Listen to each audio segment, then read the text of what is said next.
आमदार गणपत गायकवाड यांच्या पत्नी सुलभा गायकवाड आपल्यासोबत आहे. सुलभाताई, विधानसभेच्या निवडणुका लवकरच लागत आहेत. काय वाटतं यावेळेस कल्याण पूर्वेची जागा कोणाला मिळावी अशी तुमची अपेक्षा आहे? भारतीय जनता पार्टी जो वरिष्ठ निर्णय घेतील तो आम्ही मान्य करू, पण इच्छा हीच राहील की भाजपालाच मिळायला पाहिजे.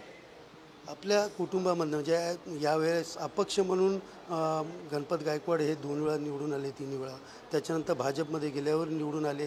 आपली एकंदरीत अपक्ष म्हणून ही ताकद या ठिकाणी मोठी आहे. तर आपल्यापैकी कोणी म्हणजे तुमचंही नाव मध्ये चर्चेत होतं, या ठिकाणी आपले म्हणजे घरचे कोणी इच्छुक आहेत का? आणि तसं काही समजा पक्षसृष्टीने सांगितलं तर तुम्ही लढण्याची तयारी दर्शवाल का?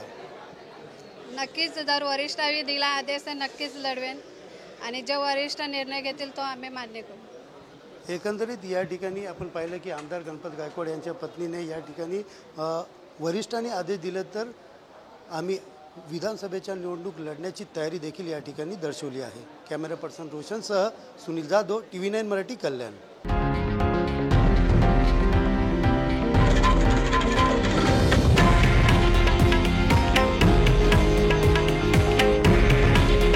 हे आहे देशातील नंबर 1 न्यूज नेटवर्क आणि आपण पाहत आहात TV9 मराठी. काळजी तुमची, हित महाराष्ट्राचं.